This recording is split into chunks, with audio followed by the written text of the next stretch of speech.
और किसी भी सिस्टम को करने से पहले उस पर कुछ प्रकाश डाला जाता है जिससे लोगों के समझ में आ जाए कि ये व्यवस्था क्यों है। जैसा कि आप लोग जानते हैं कि ब्राह्मण धर्म या हिंदू धर्म जिसे कहते हैं, ये हिंदू धर्म का सबसे बड़ा संप्रदाय है ब्राह्मण धर्म। यानी इस धर्म को मानने वाले बहुत से लोग हैं। और ब्राह्मण धर्म की विशेषता है ही से हिंसा, दू से दूसरे।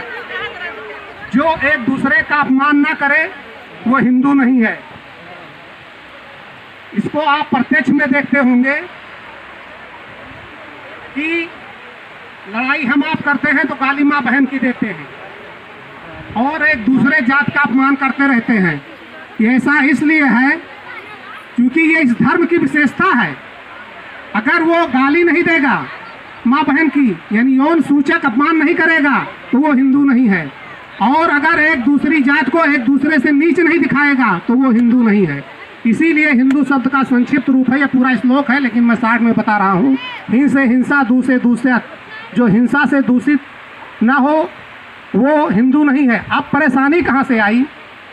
अगर आप किसी को गाली दे दें तो आप ये देखेंगे, चाहे वो छोटा बच्चा हो, मुंह में कुदरती तौर पर लार बनना बंद हो जाती है और उसको चाहे जितना आप समझाएं वो खाना नहीं खा सकता पूरे भर पेट। पानी से ढकेल भले ले, कब्ज कर ले, लेकिन खाना नहीं निकल पाएगा वो, क्योंकि लार बनना बंद हो जाती है अपमान से। जब अपमान में शरीर कुपोषित होने लगा अपमान से, तो ये समस्या आई कि अब इसको कैसे रोका जाए। ये देखते हुए रामस्वरूप वर्मा जी ने 1 जून 68 को अर्जक संघ की घोषणा किया दारुल सफा लखनऊ में प्रेस वार्ता करके, और कहा कि समाज तब तक उत्थान नहीं कर सकता है जब तक किसी भी समाज से निरादर और दरिद्रता नहीं जाती है।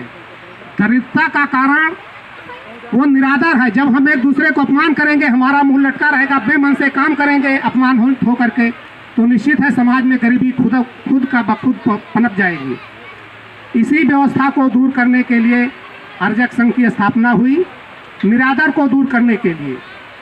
और दरिद्रता तब तक नहीं दूर हो सकती है जब तक राजनीतिक संरक्षण न मिले, वो बिंदु अलग है। अर्जक संघ केवल सामाजिक निरादर को दूर करने के लिए बना है, उसी पर हम प्रकाश डाल रहे हैं। आप ये जो शादी देख रहे हैं, 1 जून 68 के बाद जब अर्जक संघ बना तो लोगों ने प्रचार करने के लिए कहा, भाई पहले हमारी शादी कर लो, पंडित जी तो रात भर पौ पूजाई कराते हैं, तो थोड़ा अर्जक भी समझ लो। और ये जो दिखावा था वो जो है पाखंड का रूप ले लिया। और जब ब्राह्मण ने देखा कि अब अगर हम फूल माला की शादी नहीं कराते हैं तो लोग हमको बुलाना बंद कर देंगे, इसलिए उसने कहा कि अब इसके रूप को तोड़ दो, इसको पाखंड में बदल दो। तो इसको बता दिया उसने जयमाला बरमाला।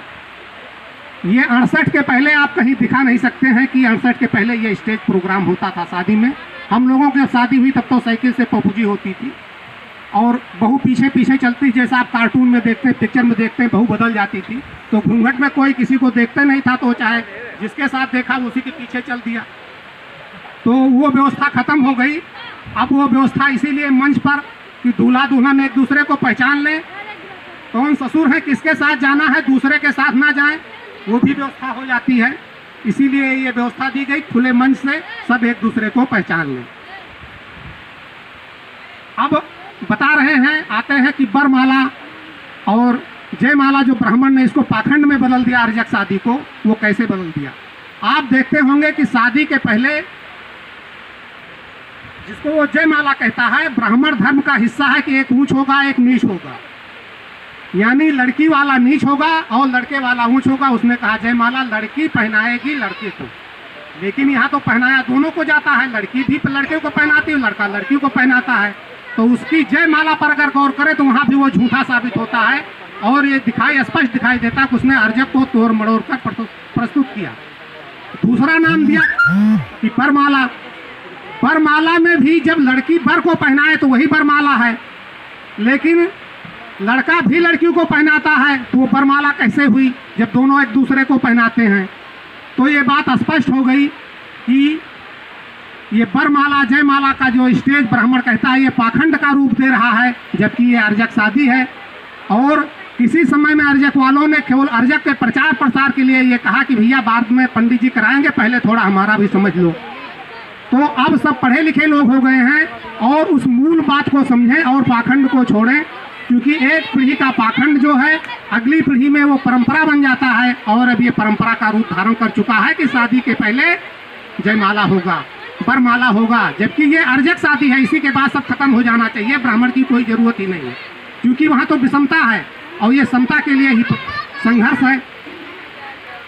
तो अब हम इसी क्रम में प्रतिज्ञापन के लिए सुमंत लाल वर्मा प्रधान जी को आमंत्रित करते हैं कि आएँ, प्रतिज्ञापन कराएं।